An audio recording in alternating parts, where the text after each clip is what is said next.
헬라어 텔레이오스를 우리말 성경에서는 그 온전하다로 이제 번역을 했습니다. 이 단어는 이제 이 성숙과 이 장성함을 의미를 하고 있습니다. 그런데 이 영어 성경에서는 이 온전하다를 이 퍼펙트라고 번역을 했습니다. 완전하다라는 것이죠. 그래서 오늘 읽은 우리 마지막 구절, 그러므로 하늘에 계신 너희 아버지 온전하신 것 같이 너희도 온전하라. 영어식으로 얘기하면 퍼펙트하라, 완벽하라 라는 것입니다. 완전하라, 완벽하라. 이게 도망치고 싶은 이 구절이죠. 내가 어떻게 하나님 앞에서 완전할 수 있을까? 아주 부담이 됩니다. 이를 설교하는 저는 어떻겠습니까? 저도 도망치고 싶은 구절이란 말이죠. 죄인인 인간이 수시로 그 죄에 걸려 넘어지는 우리가 하나님 앞에 완전하게 된다라는 것은 이 불가능한 영역으로 보인단 말이죠. 그래서 이 구절은 아주 부담스럽습니다. 그리고 인간은 불완전한데 그 인간이 완전해진다라는 것도 사실 이게 말이 안 맞는 것 아니겠습니까? 우리가 배웠죠? 그 인간에게 있어서 그 속성들을 성경 공부를 통해서 배웠죠? 전적 무능력. 우리는 선을 행할 능력이 없다라고 그랬습니다. 하나님께서 우리에게 선을 주시지 않으면 우리는 그 선을 행할 능력이 없단 말이죠. 무능해요. 전적으로 타락했다고 하지 않았습니까? 그럼에도 이 텔레이오스라는 단어를 우리말에서는 온전하게, 영어에서는 완전이라고, 퍼펙트라고 번역을 했습니다. 여기서 여러분, 이 완전하다라는 것을 내가 생각하는 이 완전으로 생각을 하게 되면은 우리는 죽었다 깨어나도 이 말씀에 순종할 수가 없습니다. 순종하지 못합니다. 우리가 생각하는 이 완전이란 말 그대로 완전, 이 완벽이란 말이죠. 순전, 무구한. 그렇게 우리가 받아들인단 말이죠. 그러니까 우리가 생각하는 그 완벽으로 이 온전을 접근을 하지 말고 우리는 이 온전함을 이것을 말씀으로 접근을 해야 됩니다. 말씀으로 접근을 해야 되는 거예요. 그러니까 말씀을 통해서 온전함을 익혀야 되는 것입니다. 그래야 우리가 이 말씀에 지레 겁을 먹고 부담감만 느끼고 멀리 하고 도망가지 않고 우리가 순종을 하려고 우리가 순종할 수가 있는 것입니다. 33절서부터 37절은 하나님의 이름을 들먹이면서 맹세하지 말라고 하고 있어요. 예면 예고 아니면 아니라고 하고 있습니다. 그러니까 거짓 증거하지 말라라는 것이죠. 거짓말하지 말라. 신뢰가 없으면은 자꾸 뭘 이렇게 걸어요. 그래서 이것저것을 걸어서 이 자신의 말을 막 이렇게 증빙을 하려고 합니다. 심지어 하나님까지 이제 걸죠. 그래서 하나님께 뭐 맹세한다. 이런 표현을 서슴지 않고 사용을 한단 말이죠. 그러나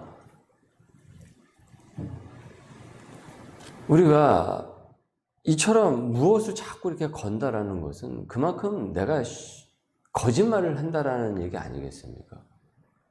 내 스스로도 나를 확신하지 못하니까 자꾸 무언가를 자꾸 이렇게 거는 거잖아요. 이 말이 거짓말이면 내가 너희 집에 개다. 아니면 내 손에 장을 지진다. 이것이 우리에게 이제 습관적으로 이제 따라다니는데 이렇게 자기 말에 막 이렇게 덧붙이는데 하나님의 주권을 인정하는 사람은 예, 아니요. 예면 예고 아니면 아니다. 이것만 정확하게 해야 된다라는 거예요. 그렇게 하라고 말씀을 합니다. 덧붙이지 말고. 그것이 하나님 앞에 온전해지는 것이라고 예수님께서는 말씀을 하고 있어요. 여러분 세상을 보십시오. 사람들이 사람의 말을 믿지를 않습니다. 사람의 말을 믿지를 않아요. 불신이 가득해요. 지도자들의 말을 믿지를 않아요. 거짓말이라고 많이 생각을 해요. 언론의 말을 잘 믿지는 않아요. 불신이 가득합니다. 그러나 예 아니오의 다른 말들이 그렇다 보니까는 예 아니오의 다른 말들이 계속 이렇게 덕지덕지 덧붙여지게 되는 거예요. 여러분 사단은 이 거짓의 영입니다. 이 거짓의 이 아비입니다. 사단이 아담과 하와를 속인 것도 거짓이었죠. 거짓말이었죠. 이런 거짓이 만연한 세상에서 하나님께서는 거짓이 아니라 진실함으로 나오는 사람을 찾는다라는 것이에요. 그러니까 자꾸 뭐 이것저것을 자꾸 뭐 걸고 이러는 것이 아니라 진정 사실을 말을 하는 예와 아니오를 올바르게 말을 할 수 있는 사람이 되라고 지금 그 예수님께서 전하고 계신 거예요. 38절에서 또 그 다음 42절은 또 무엇이라고 얘기하고 있습니까? 악한 자를 대적하지 말라고 하고 있죠. 그러니까 즉 복수와 보복하는 생활이 되지 말라라는 것입니다. 그러니까 악을 악으로 대하지 말라라는 것이죠. 악을 이기려면은 선으로서 이겨야 되는 것이지 똑같이 이 악으로서 악을 쓰면은 같이 망하게 되는 것입니다. 그래서 니체가 괴물을 상대하려고 하다가 스스로 괴물이 되지 말라고 얘기를 했단 말이죠. 조심하라고 했죠. 노트에도 보면은 거짓말에는 정직으로, 분노에는 화평으로, 두려움에는 평강으로 대응을 하는 것이 오히려 가장 강력히 악을 대적을 하는 것이다 라고 했습니다. 그러니까 우리 크리스찬의 방법은 바로 이 방법을 써야 된다는 거예요. 악을 대적을 할 때. 그렇게 할 때 내 안에 그 악을 가지치게 할 수 있다라고 했어요. 살면서 크고 작은 복수 안 해본 사람이 어디 있겠습니까? 세상 드라마나 뭐 영화, 뭐 문화 이런 것을 보면은 뭐 참 교육이라고 해서 뭐 복수, 뭐 보복을 이 사이다처럼 묘사를 하잖아요. 그런 걸 보면서 막 통쾌해하고 그런 것을 여러분 우리가 자주 보면은 마치 그것이 정의 실현인 것처럼 우리는 착각을 할 수가 있습니다. 그리고 그것을 말씀보다 더 앞세우게 됩니다.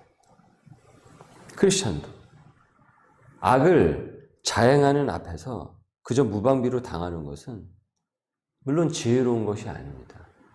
그저 당하라라는 말씀이 아닌 거예요. 이 말씀은 우리에겐 하나님께서 그 악을 상대하는 선한 방법을 주셨기 때문에 그 선한 방법을 사용을 하라라는 것입니다. 그러니까 세상이 우리에게 가르치고 있는 그 방법과 하나님께서 원래 이 땅을 창조하신 그 질서의 그 방법은 달라요. 많은 부분에 있어서 많이 다르고 있습니다. 그렇게 우리가 말씀을 모르면은 세상의 것만 알면 세상의 방법만을 찾으면서 그것으로 풀어나가려고 하는 것입니다. 그래서 베드로전서 3장 9절에 이렇게 말씀을 하고 있죠. 베드로전서 3장 9절. 악을 악으로, 욕을 욕으로 갚지 말고 도리어 복을 빌라. 이를 위하여 너희가 부르심을 받았으니 이는 복을 이어받게 하려 하심이라. 이어받게 하려 하심이라. 여러분 베드로전서는 베드로가 기록을 한 말씀이죠. 근데 여러분 아시죠? 베드로가 어떤 사람이었는지. 예수님께서 십자가에 못 박혀 가실 때, 예수님이 붙잡혀 가실 때 칼을 들었던 사람이 누구였습니까? 베드로였습니다. 베드로가 그래서 그 대제사장의 종 말고의 귀를 잘라버리지 않습니까? 근데 예수님께서 칼을 거두라고 하시죠. 그리고 오히려 그의 귀를 치료를 해주시죠. 그런데 그 베드로가 예수님을 십자가를 경험을 하고 그 부활을 경험을 한 베드로가 후에 악을 악으로 욕을 욕으로 갚지 말고 도리어 복을 빌라 이를 위하여 너희가 부르심을 받았으니 이는 복을 이어받게 하려 하심이라 라고 전하고 있습니다. 베드로는 깨닫게 된 거예요. 아, 그것으로 진정 이 땅에 하나님의 나라가 올 수가 없다라는 것을 안 거예요. 그러니까 예수님의 그 방법을 익힌 것이죠. 그리고 그것이 진정 맞는 것이고 진정 하나님께서 나에게 주신, 우리에게 주신 그 방법이라는 것을 절감을 한 것입니다. 절감을 한 것입니다. 여러분, 베드로는 예수님께서 부활을 하시고 승천을 하시고 그 이후에 그 사도의 그 사명을 실천을 하면서 무수한 핍박과 무수한 욕을 받고 여러 가지 소리를 들었던 사람입니다. 이 사도행전에서 보면 그 삶의 그 자국들을 우리가 볼 수 있듯이, 그런데 그가 그 전에 말고를 상대하듯이 칼을 들고서 막 휘두르지를 않습니다. 사도행전을 여러분 쭉 보십시오. 베드로가 그 상황에서 어떻게 그 상황들을 풀어나가고 있는지, 그리고 그 가운데서 하나님께서 어떻게 그의 삶을 인도하시며 하나님께서 개입하셔서 그 문제를 해결해 가시는지, 그래서 전하고 있는 거예요. 악을 악으로, 욕을 욕으로 갚지 말고 도리어 복을 빌라. 이것을 위해서 너희가 부르심을 받았기 때문에 이는 복을 이어받게 하려 하심이라. 그렇게 우리는 이 세상에 이렇게 악이 창궐한 세상 속에서 수많은 그런 면면들을 우리가 직면을 하게 될 때 하나님의 선한 방법이 무엇인지를 항상 물어야 되는 것입니다. 항상 묻고, 또 우리의 교회 공동체가 있지 않습니까? 우리 교회 공동체에 이 고민을 함께 나누고 그 답을 찾아가는 과정이 반드시 필요한 것입니다. 무엇이 선한 방법인가? 이런 일을 우리가 직면하게 되었을 때, 직장에서, 가정에서, 또한 살아가는 그 관계 속에서 그런 일을 겪게 되었을 때 우리가 어떻게 복을 이어가는 사람으로서 우리가 이 악을 상대를 할 때 우리는 어떻게 이 악을 이겨나갈 수 있을지, 그것을 기도하고 그 답을 찾아가는 거예요. 그래서 하나님께서 우리에게 그 공동체를 허락해 주신 것입니다. 바로 이것이 하나님의 백성들이 이 땅에서 온전한 그 백성으로 선한 능력을 쌓아가는 온전함인 것이에요.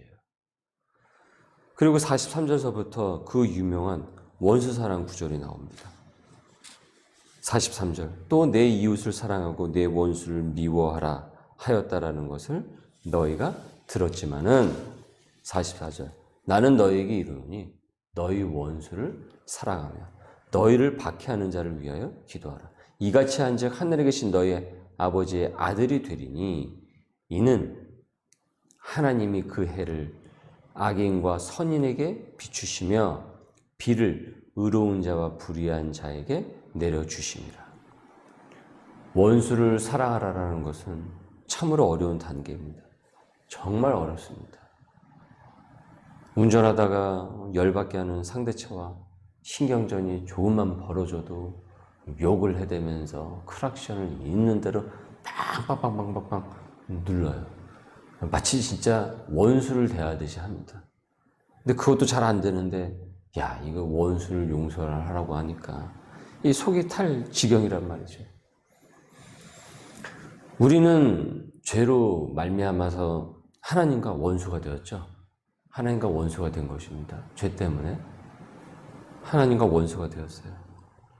하나님을 어겼어요. 하나님을 무시를 했습니다. 하지만 하나님과 원수가 되었을 때, 원수가 되니까 우리가 하나님 앞에 나아갈 수가 없지 않습니까? 그러니까 감히 아버지, 하나님 아버지라고 부를 수가 없어요. 원수가 어떻게 그런 얘기를 할 수가 있습니까? 그런데 그렇게 원수가 되었을 때 예수님께서는 우리를 죄에서 구원하시려고 십자가에 못 박히셨어요. 그래서 우리가 하나님과 어떻게 된 것입니까? 화평케 된 것이에요. 그 담을 무너뜨리신 거예요. 화평케 하시면서 그 담을, 원수가 되었던 그 담을 무너뜨려 신 것이란 말이죠. 그래서 죄인인데 우리가 동시에 무엇으로 또 불리게 되었던 것입니까? 의인이라고 불리게 됐던 것입니다. 이 신칭이 믿음으로써 의인으로 우리가 불리게 된 것이란 말이에요. 예수님께서 직접 그것을 우리에게 보여주셨죠. 저는 이 구절을 볼 때마다 예수님의 세족식이 같이 떠올려져요. 예수님께서 세족식 하시면서 제자들의 발을 막 씻기시는데 제자들의 발을 다 하나씩 한 명씩 다 씻기셨어요. 근데 좀 있으면 음모를 꾸밀 가룟 유다의 발도 어떻습니까? 정성스럽게 씻겨주셨어요. 그 더러워진 발을 정성스럽게 닦으셨단 말이에요. 깨끗이 닦아주셨어요. 저는 그게 원수 사랑인 것 같습니다. 저는 예수님께서 거기서 그것을 보여주신 것 같아요. 그렇다고 여러분, 예수님께서 원수에 지셨습니까? 여러분, 예수님께서 원수에 지셨습니까? 아닙니다. 원수를 이기셨습니다. 여러분, 예수님께서 유다에게 팔려 가신 게 그래서 유다에게 억울하게 뒤통수 맞으신 것입니까? 아니에요. 아니에요. 유다에게 진 것이 아닙니다. 구약의 예언을 성취하는 통로로 그것을 오히려 어떻습니까? 만들어 가셨죠. 십자가에 못 박히심으로 구원을 이루시고 그리고 부활을 보여주셨단 말이에요. 생명의 부활을 미리 보여주심으로써 마지막 날에 있을 그 생명의 부활을 보여주셨어요.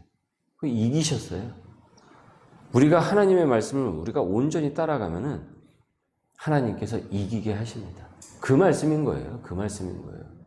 그 원수한테 지라고 지게 하시는 게 아니라 하나님께서 선악간에 판단을 하시고 우리를 이기게 하신다라는 거예요. 악을 이기게 하십니다. 악을 상대하다가 너희가 악이 되지 말라라는 거예요. 괴물을 상대하려다가 너희가 괴물이 되서는 안 된다라는 것입니다. 왜요? 우리는 복을 이어가야 되는 사람들이거든요. 복을 이어가. 악은 복을 막는단 말이에요. 우리의 가정에 흐르지 못하게 하고 내가 몸담고 있는 그 일터에, 교회에, 어느 곳에든지 그 복이 이어가지 못하도록 악으로서 그걸 딱 절단을 시켜버리려고 한단 말이에요. 그래서 악을 이어가게 하려고 한단 말이죠. 그런데 지금 예수님의 이 말씀은 악을 끊어버리라는 것입니다. 악을 끊어버려. 너희 때에서 끊어버리라는 것이죠. 너희 때에서.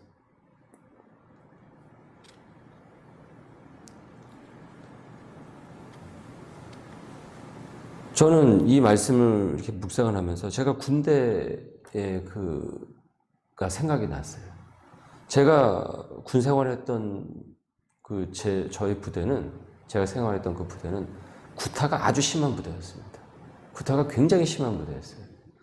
그런데 제가 자대에 입대를 했을 때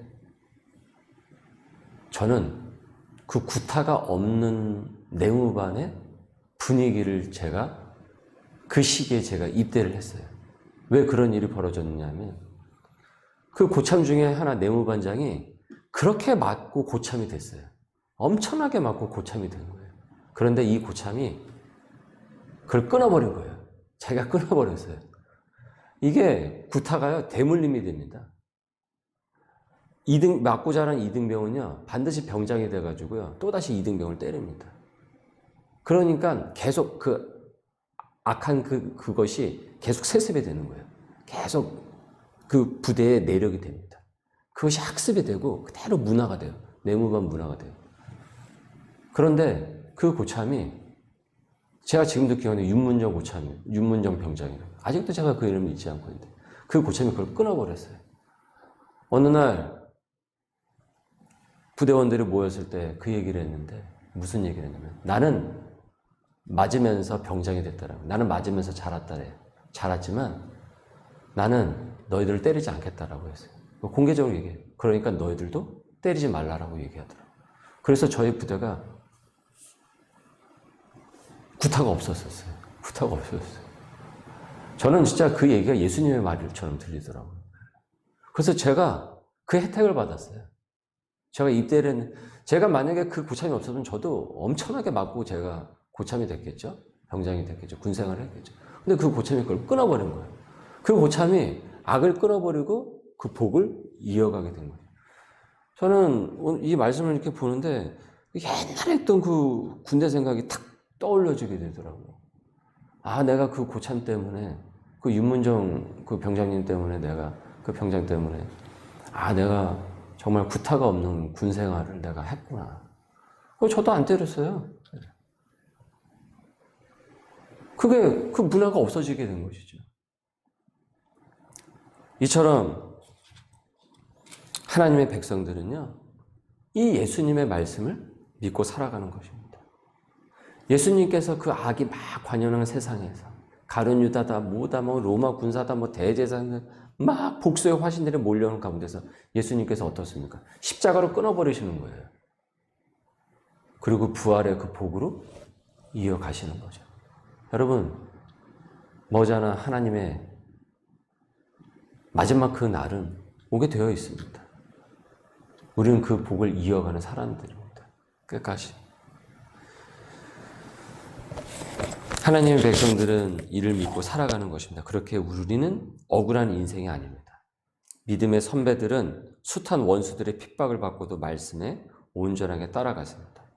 성경은 그들을 승리자로 묘사하지 패배자로 억울하게 당한 이로 묘사하지 않습니다.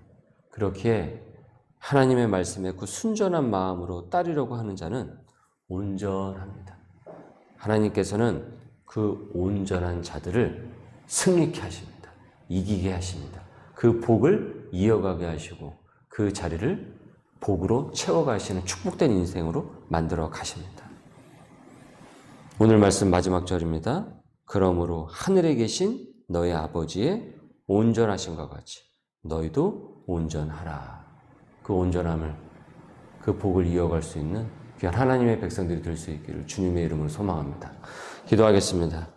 하나님 감사합니다. 오늘도 저희들에게 귀한 말씀을, 시간을 허락하여 주시고 주님의 그 온전하신 그 은혜를 우리가 받아 누리고 있사오니 우리 또한 그 하나님의 그 은혜를 온전케 이루어갈 수 있는 생활을, 진정한 신앙생활이 될 수 있도록 주님 인도하여 주옵소서. 악에게 지지 않고 능히 선으로서 악을 이기며 그 복을 이어가는 하나님의 귀한 백성들 될 수 있도록, 그리하여서 우리의 가정이 복을 누리고 우리의 일터가, 우리의 머문 그 자리가 복을 누릴 수 있도록 주님 은혜를 더하여 주옵소서. 감사하며 예수님의 이름으로 기도드립니다. 아멘.